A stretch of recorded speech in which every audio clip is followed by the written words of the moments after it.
जंगल में ठंड का समा चल रहा था। ठंड के कारण सभी पंछी अपने अपने घोंसले में आग जलाकर आराम करते थे। ठंड के कारण सभी पंछियों को दाना लाना और भोजन बनाना बहुत मुश्किल हो रहा था।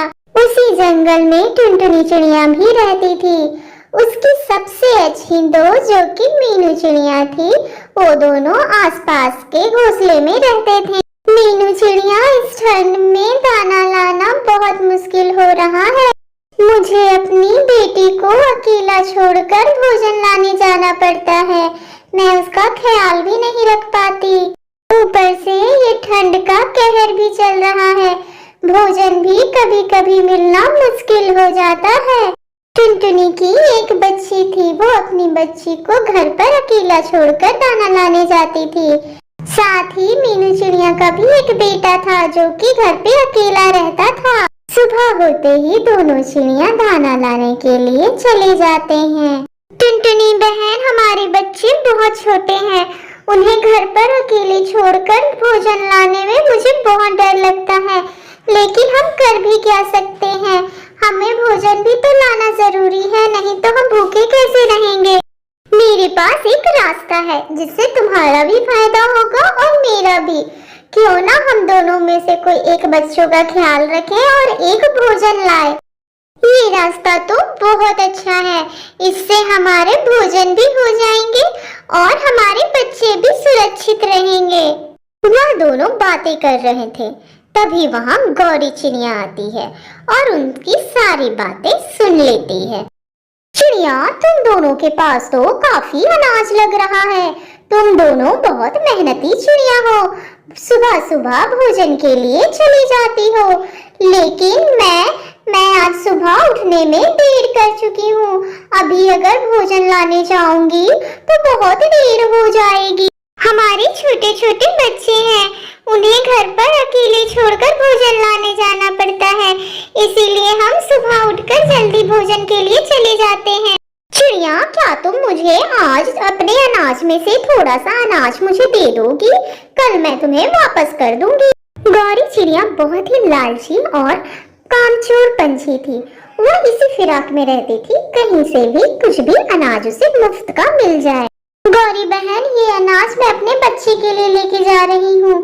अगर तुम्हें दे दिया तो मेरे बच्चे भूखे रह जाएंगे। तुम तो अकेली हो, तुम खुद से क्यों नहीं अपना भोजन ले आती? तुमसे मैंने भोजन क्या मांग लिया, तुम तो मुझे भाषण ही देने लगी हो। तुम कहना क्या चाहती हो कि मेरे कभी बच्चे नहीं होंगे?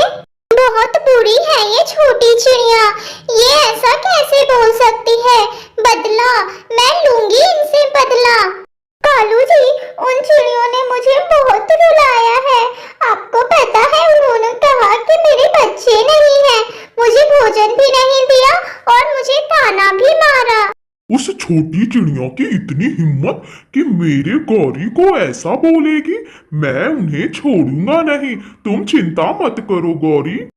बड़े आए कालू जी, उन चिड़ियों ने आपके होते हुए मुझे ऐसा कह दिया और कहते हैं कि मेरे रहते तुम चिंता मत करो। मेरी प्यारी गौरी, तुम रोती क्यों हो? देखना, मैं उन चिड़ियों के बच्चे को नहीं छोड़ूंगा। दूसरे ही सुबह मीनू चिड़िया भोजन लाने जंगल में जाती है।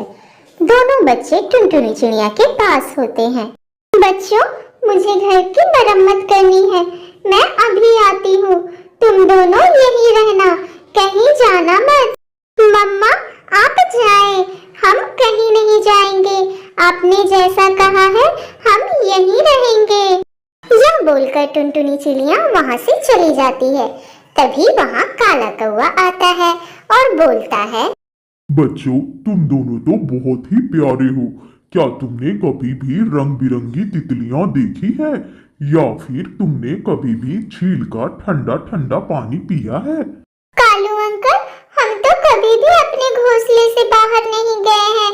क्या रंग बिरंगी तितलियां बहुत खूबसूरत होती हैं और झील का पानी क्या बहुत स्वादिष्ट होता है।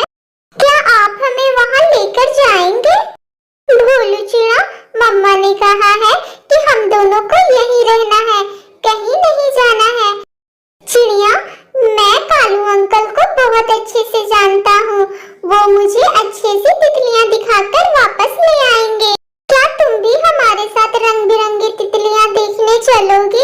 मेरी मम्मा ने मुझे यहीं रहने को कहा है। मैं कहीं नहीं जाऊंगी, मैं यहीं रहूंगी और तुम भी मत जाओ। कुम्मू बिटिया भोलू चिड़ा को बहुत समझाती है, लेकिन भोलू चिड़ा उसकी बात नहीं मानता है। वो कालू कौवा के साथ चला जाता है। भोलू चिड़ा, थोड़ी ही दूर पे झील है। मुझे लगता है मैं रास्ता भटक गया हूँ। तुम यहीं रहना, मैं रास्ता देखकर अभी आता हूँ। काला कौवा यह बोलकर वहाँ से चला जाता है। भोलू चिड़ा काला कौवा का इंतजार करता है। बहुत देर हो चुकी थी। टिनटिनी चिड़िया जब आती है तो देखती है कि भोलू चिड़ा तो वहाँ है ही नहीं। मम्मा, मैंने भोलू को बहुत मना किया। अभी कालू अंकल आए थे, वो उनके साथ तितलियाँ देखने गया था, अभी तक वापस नहीं आया। वैसे ही मीनू चिड़िया आती है। वो देखती है कि उसका बेटा भोलू वहाँ है ही नहीं। वो टुनटुनी को बुरा भला बोलने लगती है। टुनटुनी, मैंने तुम पे भरोसा करके अपने बच्चे को तुम्हारे पास छोड़ा था। मेरा बच्चा कहाँ है? मीनू चिड़िया, इसमें मेरी या मेरे बच्चे की कोई गलती नहीं है। मेरी बेटी ने भोलू को बहुत समझाया, फिर भी वो कालू के साथ चला गया। तुम्हें तो लेकिन बच्चों के साथ रहना चाहिए था ना। तुम बच्चों को अकेला छोड़कर आखिर गई ही क्यों? टुनटुनी को यह बात बहुत बुरी लगती है। वो अपनी बच्ची को छोड़कर भोलू चिड़िया को ढूंढने निकलती है। दूर जंगल से जब वो गुजर रही थी तब वो देखती है कि भोलू चिड़िया एक पेड़ के किनारे छुपा हुआ है। अच्छा हुआ टुनटुनी आंटी आप आ गई। मैं बहुत डर गया था। जंगल में कोई नहीं था। कालू अंकल भी मुझे अकेला छोड़कर चले गए। मैंने आपको समझाया था ना बेटे कि कहीं नहीं जाना, यहीं रहना, फिर आप क्यों आए? गौरी कौवी जब कुम्मू को अकेला देखती है तो उस पे हमला करने आती है। तुम्हारी मम्मा ने मुझे बहुत परेशान किया है, आज मैं तुम्हें नहीं छोड़ूंगी। आंटी, मैंने आपका क्या बिगाड़ा है? आप मुझसे ऐसे क्यों बात कर रही हैं? कुम्मू बिटिया डर जाती है। डर कर वो वहाँ से भाग जाती है। गौरी कौवी भी उसका पीछा करती है। पीछा करते करते वो जंगल में पहुँच जाते हैं। गौरी कौवी उस पे हमला करने लगती है। तभी वहाँ मीनू चिड़िया पहुँच जाती है। गौरी कौवी रुको, तुम आखिर करना क्या चाहती हो? तुम हमें अकेला मत समझना, कमजोर मत समझना। हम छोटी चिड़िया हैं तो क्या हुआ, हम तुमसे लड़ सकती हैं। अगर तुमने दोबारा हमारे बच्चे को देखा भी तो हम तुम्हें छोड़ेंगे नहीं। मीनू चिड़िया कुम्मू को टुनटुनी के पास ले जाती है और उससे माफी मांगती है। दोनों के दोनों बच्चे मिल